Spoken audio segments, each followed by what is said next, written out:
રોષ તો ત્યાં ની નજર ઉતારે છે અને એમને સુંદર રીતે સજાવે છે. અને આજ આપણે આપણી જે સેવા પૂજા કરીએ તો સેવા પૂજામાં પણ આપણે સમજવું જોઈએ કે એનું શું મહત્વ છે.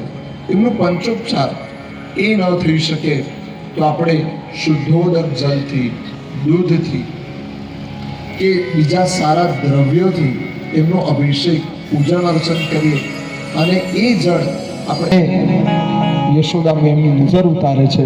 ભાગવતજીમાં અહીંયા એક કવચ આવ્યું છે. જેમ નારાયણ કવચ 42 શ્લોકનું હતું, અહીંયા 6 શ્લોકમાં જ બાલ કવચ અથવા તો પૂતના કવચ આવ્યું છે. બાળકો જ્યારે બહુ રાતે રડતા હોય, ધમાલ મસ્તી કરતા હોય, એમને નજર લાગી જતી હોય તો એમને રાત્રિના સમયે કે જ્યારે પણ સમય મળે ત્યારે આ પૂતના કવચ કે બાલ કવચનો પાઠ કરાવવો જોઈએ. એ કરવાથી એમને નજર લાગતી નથી અને ઠાકોરજી અલગ અલગ સ્વરૂપે એમની રક્ષા કરે છે. થોડા અવ્યાદ જોંગ્રી મણિમાંસ્તવ જાનવથો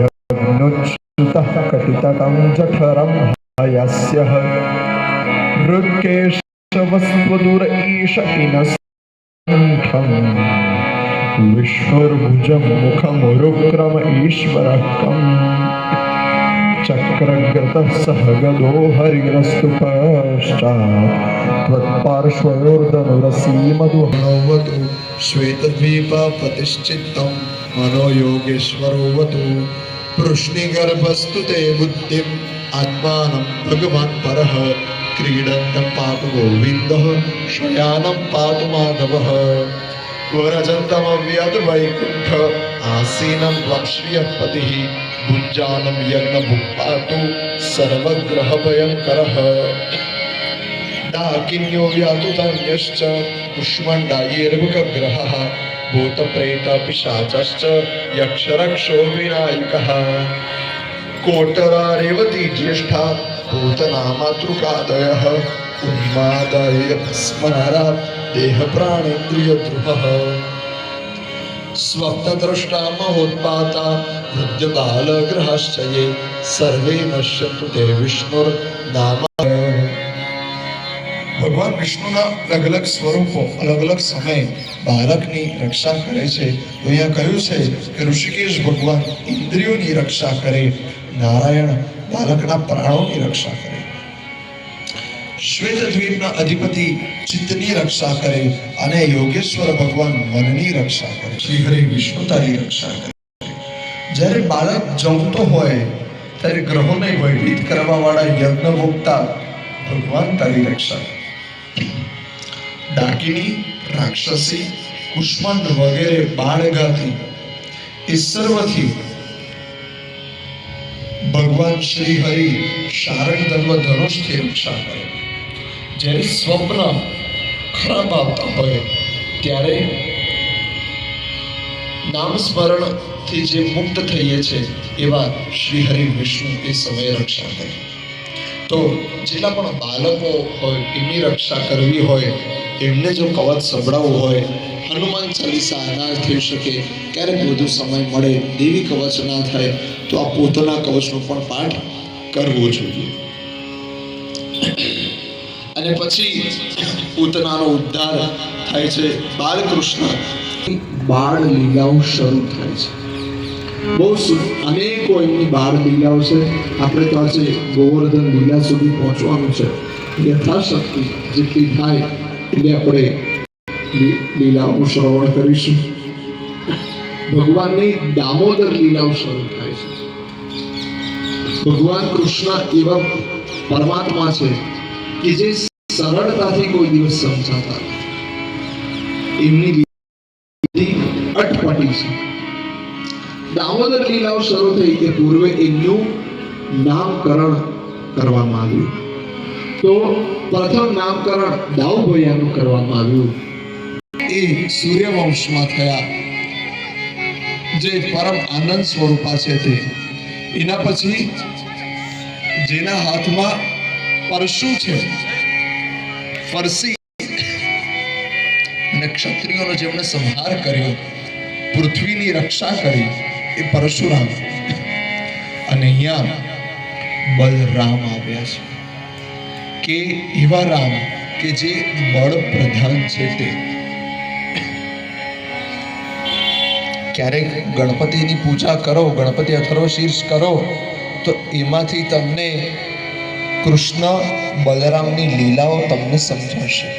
તમને થશે કે ગણપતિ અથર્વ શીર્ષમાંથી સમજાશે, કારણ કે એનો હું તમને ઉત્તર આપું.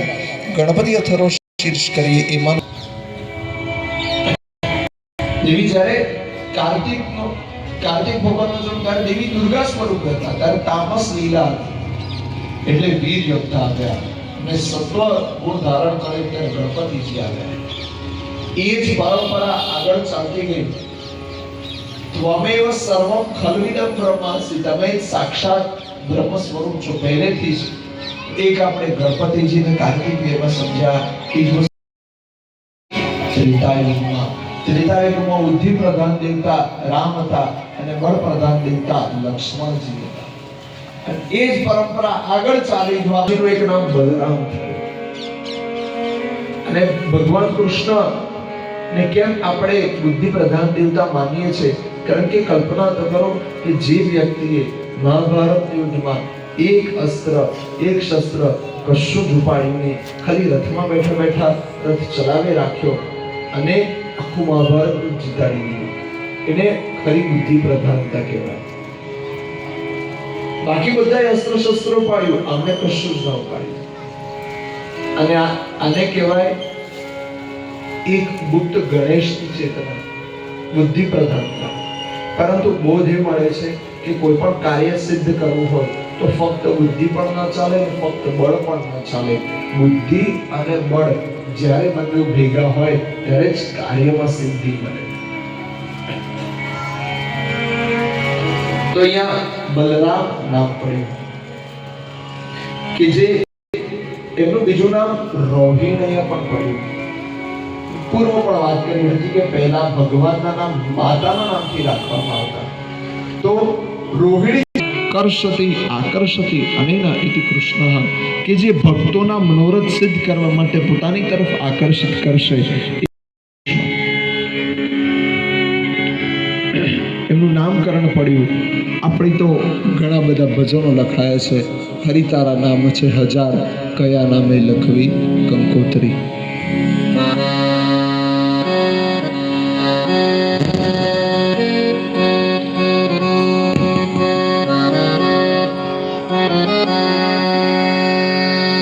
તારા નામ છે હજાર, કયા નામે લખવી કંકોત્રી.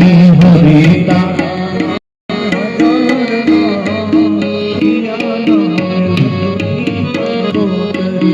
રોજ રોજ બદલે મુકામ, કયા ગામે લખવી કંકોત્રી.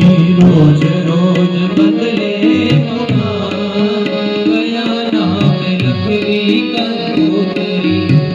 મથુરામાં મોહન તું ગોકુળે ગોવાળિયો, મથુરામાં મોહન તું ગોકુળે ગોવાળિયો, મથુરામાં મોહન તું ગોકુળે ગોવાળિયો, મથુરામાં મોહન તું ગોકુળે ગોવાળિયો.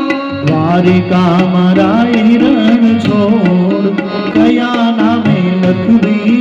હરે તારા નામ છે હજાર, કયા નામે લખવી કંકોત્રી. હરે તારા નામ છે હજાર, કયા ગામે લખવી કંકોત્રી. રોજ રોજ બદલે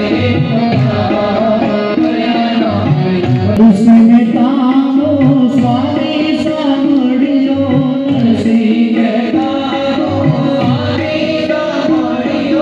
વીરાનો ગિરધર ગોપાલ, કયા નામે લખવી કંકોત્રી. વીરાનો ગિરધર ગોપાલ, કયા નામે લખવી કંકોત્રી. હે હરે તારા નામ છે हजार कया नामे लखवी कंकोतरी हरि तारा नाम से हजार कया नामे लखवी कंकोतरी रोज रोज बदले मुकाम नामे लखवी कंकोतरी रोज रोज